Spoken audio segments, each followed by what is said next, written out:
بسم اللہ الرحمن الرحیم۔ نئی ویڈیو پیش خدمت ہے۔ تمام سامعین سے گزارش ہے کہ ویڈیو کو لائک کریں، بیل آئیکن کو پریس کر دیں تاکہ ہر نئی آنے والی ویڈیو آپ کو ٹائم پر ملتی رہے۔ دشمن جب محلہ چھوڑ دے یا شہر سے نکل جائے تو سکون مل جاتا ہے، لیکن مسلمانوں نے جب چھوڑا اور تمام جائیدادیں کفار کے حوالے کر کے مکہ سے 300 میل دور مدینہ میں جا آباد ہوئے تو کفار پہلے سے زیادہ بے قرار ہو گئے۔ اصل واقعہ یہ ہے کہ ہجرت مدینہ سے انہیں یقین ہو گیا تھا کہ مسلمان الگ رہ کر تیاری کریں گے۔ اہل عرب رسول اللہ صلی اللہ علیہ وآلہ وسلم کی دعوت کو قبول کر لیں گے، اور جب یہ خطرہ دریا بن گیا تو ہماری سرداری کا جاہ و جلال اسلام کے سیلاب حق کے سامنے خس و خاشاک کی طرح بہہ جائے گا۔ مدینہ پہنچ کر مسلمانوں کو پہل کرنے کی ضرورت پیش نہیں آئی۔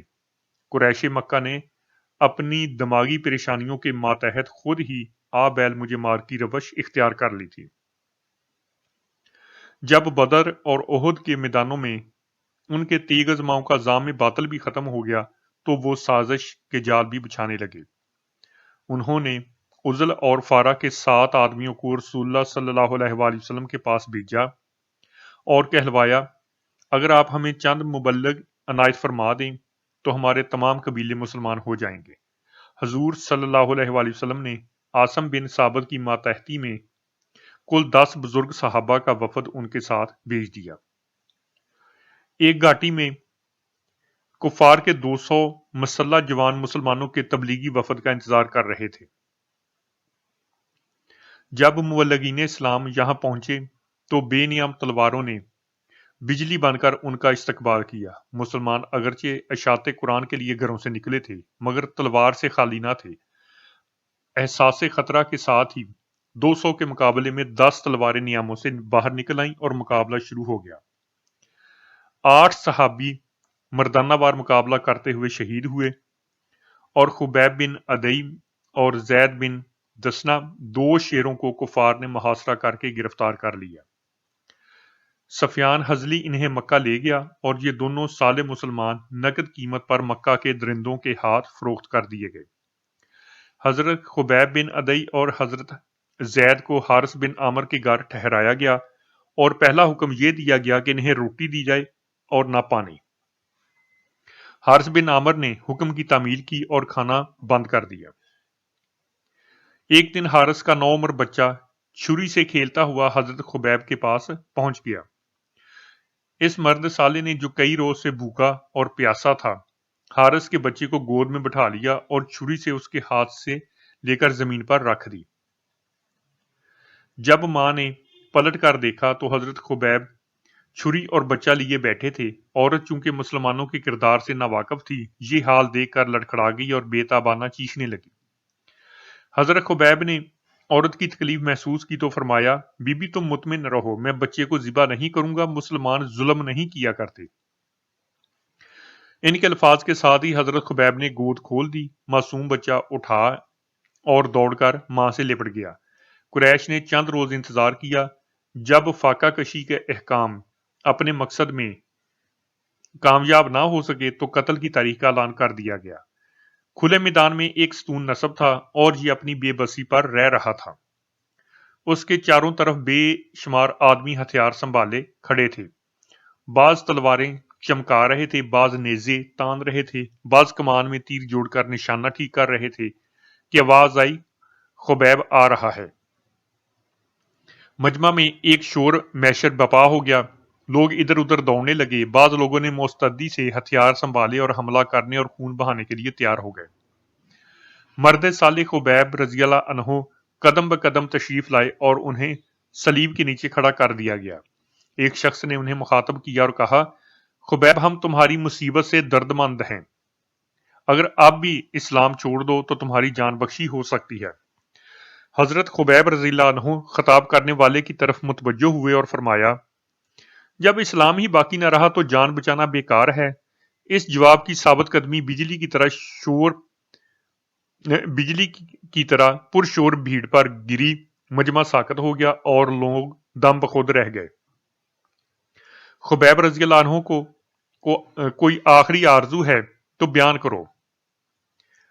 ایک شخص نے کہا، کوئی آرزو نہیں، 2 رکعت نماز ادا کر لوں گا۔ حضرت خبیب نے فرمایا، بہت اچھا، فارغ ہو جاؤ۔ ہجوم سے آواز آئی، پھانسی گڑی ہوئی ہے۔ حضرت خبیب اس کے نیچے کھڑے ہیں تاکہ اللہ کی بندگی کا حق ادا کریں۔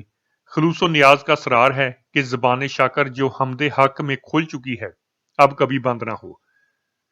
دست نیاز جو بارگاہ کبریا میں بندہ ہو چکے ہیں اب کبھی بند نہ ہو۔ دست نیاز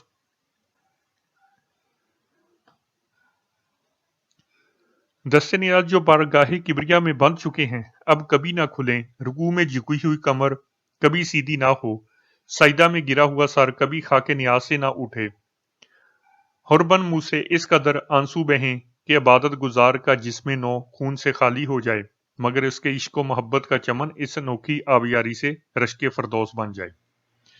حضرت خبیب کا دل محبت نواز عشق و نیاز کی لذتوں میں ڈوب چکا تھا کہ عقل مصلحت کیش نے انہیں روکا اور ایک ایسی آواز میں جسے صرف شہیدوں کی روح ہی سن سکتی ہے انہیں روح اسلام کی طرف سے یہ پیغام دیا کہ اگر نماز زیادہ لمبی کرو گے تو کافر یہ سمجھے کہ مسلمان موت سے ڈر گیا۔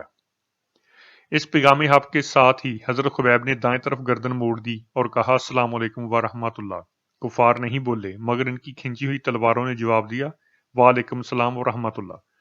اب آپ نے بائیں طرف گردن موڑ دی اور کہا، السلام علیکم ورحمۃ اللہ۔ کفار اب بھی خاموش رہے مگر نیزوں کی انیاں اور تیروں کی زبانیں رو رو کر پکاری، اے مجاہد اسلام، وعلیکم السلام ورحمۃ اللہ۔ مرد مجاہد خبیب رضی اللہ عنہ سلام پھیر کر صلیب کے نیچے کھڑے ہو گئے۔ کفار نے انہیں پھانسی کے ستون کے ساتھ جکڑ دیا اور پھر نیزوں اور تیروں کو دعوت دی کہ وہ آگے بڑھے اور ان کے صدق و مظلومیت کا امتحان لیں۔ ایک شخص آگے آیا اور اس نے خبیب رضی اللہ عنہ مظلوم کے جسم پاک کے مختلف حصوں پر نیزے سے ہلکے ہلکے چرکے لگائے، اور وہی خون اطہر جو چند ہی لمحے پیشتر حالت نماز میں لشکر و سپاس کے آنسو بن کر آنکھوں سے بہا تھا، اب زخموں کی آنکھ سے شہادت کے مشکبو قطرے بن کر ٹپکنے لگے۔ پیکر صبر خبیب رضی اللہ عنہ کے دردناک مصائب کا تصور کیجئے۔ اب ستون کے ساتھ جکڑے ہوئے ہیں، کبھی ایک تیر آتا ہے اور دل کے پار ہو جاتا ہے، کبھی نیزہ لگتا ہے اور سینے کو چیر دیتا ہے۔ ان کی آنکھیں آتے ہوئے تیروں کو دیکھ رہی ہیں، ان کے عضو سے خون بہہ رہا ہے، مگر درد و تکلیف کی اس قیامت میں بھی ان کا دل اسلام سے نہیں ٹلتا۔ ایک اور شخص آگے آیا اور اس نے حضرت خبیب کے جگر پر نیزے کی انی رکھ دی، پھر اس قدر دبایا کہ وہ کمر کے پار ہو گئی۔ یہ جو کچھ ہوا حضرت خبیب رضی اللہ عنہ کی آنکھیں دیکھ رہی تھیں۔ حملہ آور نے کہا، اب تو تم بھی پسند کرو گے کہ محمد صلی اللہ علیہ وآلہ وسلم یہاں لگ جائیں اور تم اس مصیبت سے چھوٹ جاؤ۔ پیکر صبر خبیب نے جگر کے چرکے کو دل کی حوصلہ مندی سے برداشت کر لیا، مگر یہ زبان کا گھاؤ برداشت نہ ہوا۔ اگرچہ زبان کا خون نچڑ چکا تھا مگر جوش ایمان نے اس خشک مڈی میں بھی تاب گویائی پیدا کر دی اور آپ نے جواب دیا، اے ظالم، اللہ جانتا ہے کہ مجھے جان دے کر دینا پسند ہے، مگر یہ پسند نہیں کہ رسول اللہ صلی اللہ علیہ وسلم کے قدموں میں ایک کانٹا بھی چبھے۔ نماز کے بعد حضرت خبیب پر جو حالتیں گزری آپ بے ساختہ شعروں میں انہیں ادا فرماتے ہیں۔ ان اشعار کا ترجمہ درج ذیل ہے۔ لوگ انبو در انبو میرے گرد کھڑے ہیں، قبیلے، جماعتیں اور جتھے، یہاں سب کی حاضری لازم ہو گئی ہے۔ یہ تمام اجتماع اظہار دعوت کے لیے ہے۔ یہ سب لوگ میرے خلاف اپنے جوش انتقام کی نمائش کر رہے ہیں اور مجھے یہاں موت کی کھونٹی سے باندھ دیا گیا ہے۔ ان لوگوں نے یہاں اپنی عورتیں بھی بلا رکھی ہیں اور بچے بھی، اور ایک مضبوط اور اونچے ستون کے پاس کھڑا کر دیا ہے۔ یہ لوگ کہتے ہیں کہ اگر میں اسلام سے انکار کر دوں تو یہ مجھے آزاد کر دیں گے، مگر میرے لیے ترک اسلام انکار کر دوں تو یہ مجھے آزاد کر دیں گے، مگر میرے لیے ترک اسلام سے قبول موت بہت آسان ہے۔ اگرچہ میری آنکھوں سے آنسو جاری ہیں مگر میرا دل بالکل پرسکون ہے۔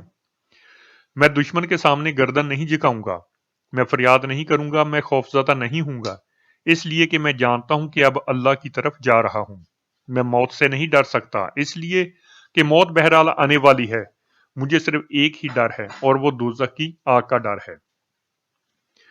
مالک عرش نے مجھ سے خدمت لی اور مجھے صبر و ثبات کا حکم دیا ہے۔ اب کفار نے زد و کوب کر کے میرے جسم کو ٹکڑے ٹکڑے کر دیا ہے اور میری تمام امیدیں ختم ہو چکی ہیں۔ میں اپنی عاجزی، بے وطنی اور بے بسی کی اللہ تعالیٰ سے فریاد کرتا ہوں۔ نہیں معلوم میری موت کے بعد ان کے کیا ارادے ہیں۔ کچھ بھی ہو، جب میں راہ خدا میں جان دے رہا ہوں تو یہ جو کچھ بھی کریں گے مجھے اس کی پرواہ نہیں۔ مجھے اللہ کی ذات سے امید ہے کہ وہ میرے گوشت کے ایک ایک ٹکڑے کو برکت عطا فرمائے گا۔ اے اللہ، جو کچھ آج میرے ساتھ ہو رہا ہے اپنے رسول صلی اللہ علیہ وآلہ وسلم کو اطلاع پہنچا دے۔ حضرت سعید بن عمر رضی اللہ عنہ حضرت فاروق اعظم کے عامل تھے۔ بعض اوقات آپ کو بیٹھے بیٹھے دورہ پڑتا اور آپ وہیں بے ہوش ہو کر گر پڑے۔ ایک دن حضرت فاروق اعظم رضی اللہ عنہ نے پوچھا، آپ کو یہ کیا مرض ہے؟ جواب دیا، میں بالکل تندرست ہوں اور مجھے کوئی مرض نہیں ہے۔ جب حضرت خبیب رضی اللہ عنہ کو پھانسی دی گئی تو میں اس مجمع میں موجود تھا۔ جب وہ ہوشربا واقعات یاد آ جاتے ہیں تو مجھ سے سنبھلا نہیں جاتا اور میں کانپ کر بے ہوش ہو جاتا ہوں۔ صحیح اسلامی واقعات۔